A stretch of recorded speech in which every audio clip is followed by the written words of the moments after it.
Greetings and salutations. Red Lion ESV. Welcome to the Lion Share Podcast. Shout out to Young Grizzly. Shout out to Grynch. Grynch is actually his topic. Young Grizzly brought it up. I swear I tried to record this maybe like 12 times. But I swear, as you can hear, there's always one interruption or another. But let me see if I can unpack this, man. See if I can do like Jay-Z in one take it. You can't procreate with slaves, bro. You can't. And we've seen, I want to say maybe in the past 30 days, you've probably seen all the evidence you can possibly conjure up even on your own. Content creators put that out there. You see what we're working with out here. You can't, beyond making children with these people, you can't even partner with these people. You're dealing with a group of women that, truth be told, don't even like themselves. So you already, even if you applied game to the situation, quote unquote game, if Shorty's not feeling herself, she's going to look at you like you playing some sort of a cruel trick, and she's going to drag you down with her like, oh, okay, you want to play games? I know I'm hideous looking. You can't possibly like me for me. You playing a game, all right, I'm going to play games too, and crash out. But if you want to just get away from the game side of things, you're dealing with an individual that, how can I word this? You're dealing with an individual that is groomed to be above you.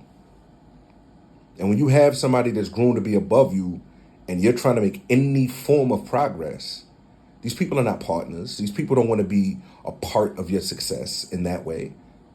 If anything, they're like, oh, word, you the captain of the ship. Let me drill some holes in the boat because I can't be the captain. The entire boat needs to sink. I need to go nuclear. And that's happening, my real life. Because it's all fun and games as a black man when you're in a compromised position, i.e., maybe you down on your luck. Maybe you got, in my case, I got sick. I actually got a heart infection. You know what I mean? And I was sidelined for a second. And I got a chance to ride the elevator and see who treated me how based on my circumstances.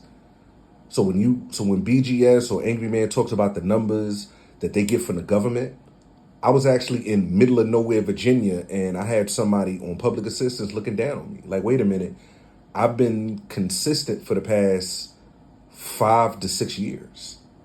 I wasn't sitting around for 5 or 6 years. I was working for 5 or 6 years. I'm actually living off of my savings right now. It just so happened that the lining around my heart got inflamed, and that was probably the second most painful thing I've ever been through. Now I'm on your couch.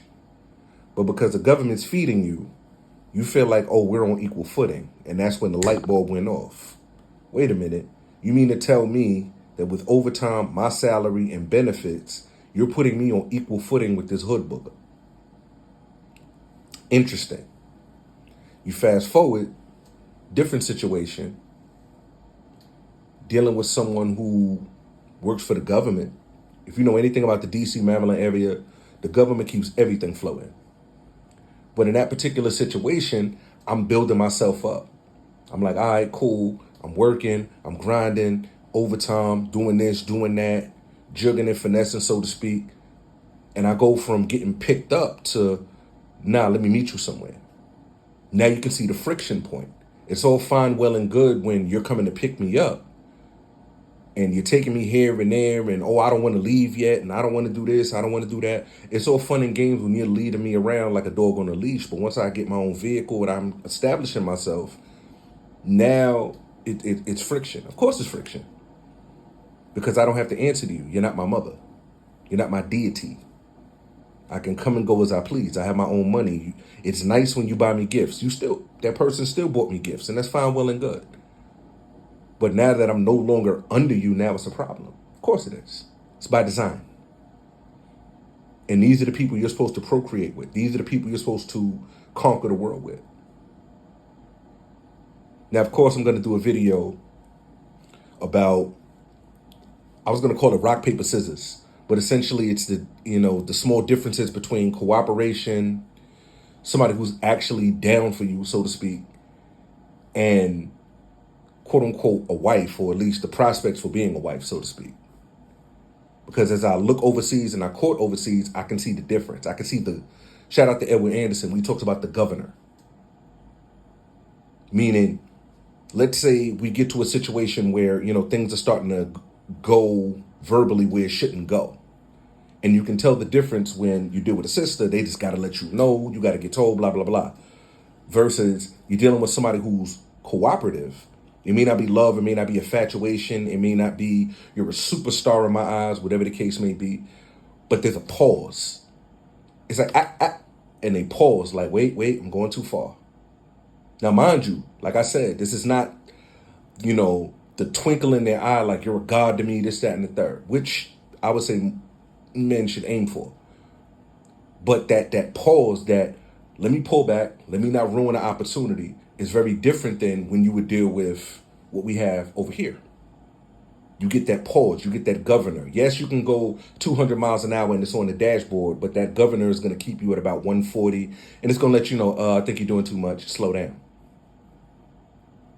So the same simp chip we have, I won't even call it a simp chip, but it's a chip that is in somebody who's raised in a traditional way where they're just not going to go that far. They're going to let you know they're upset with you, but they're not going to sink the whole damn ship because, I don't know, feelings. They may kneecap you later, but right then and there, they're like, nah, this is stupid. No. Let me make sure you got something to eat, make sure you have everything settled, make sure you're taken care of because, tradition, not feelings. So this is what we're working with. Now, obviously, that's going to be the next video, but for this one in particular, you can't deal with these people. You can't. Even if you look at the way a household is ran. When you look at the way a household is ran, you're like, wait a minute. You're paying or should be paying the lion's share of the bills, and yet your say-so is an afterthought.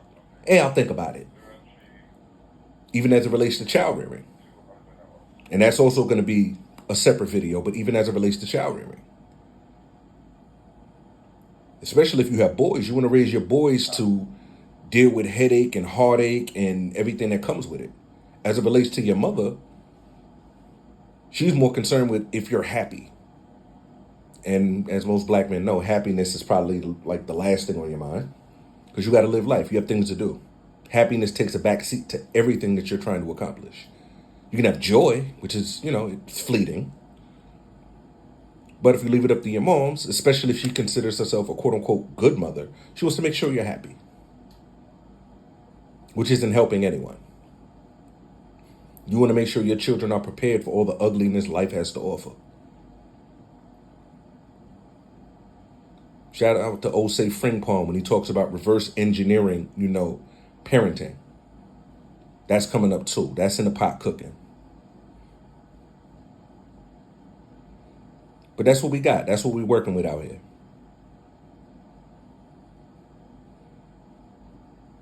You're trying to be everything that you may or may not have seen, fight the world, and then when you come home, essentially, you are sleeping with the enemy.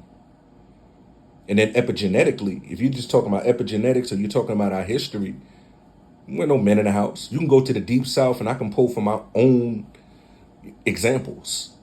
I'm not going to give the town in South Carolina or that town in Georgia or that town in Arkansas or that town in middle of nowhere, Virginia, or that town in the Carolinas, North Carolina. And you're talking about 2 or 3 generations deep, not a man in sight, but everyone seems to be in the same house. Grandma has no man. Her daughter, who I'm talking to, older woman at the time, she has no man. She has a daughter.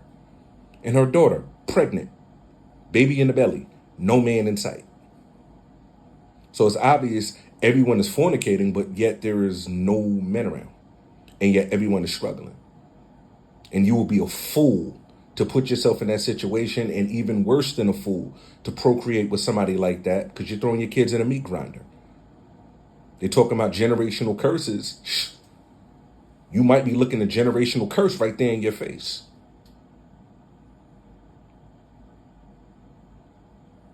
And that's the sad part. You're looking at people that look just like you and going, generational curse.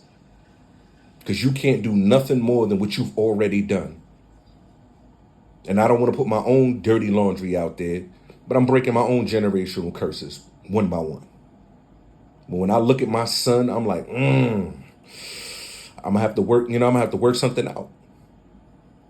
Because his situation mirrors my situation. The only difference is I'm alive. And even though he's still a very young child, when things get sticky and things really get bad, he will tap on that phone. Shout out to these devices we have. He will, Dad. Imagine that. So I would love to go more in depth. I'll probably do a part 2 because this is as good as it's going to get for this. But yeah, don't procreate with slaves, bro. Don't.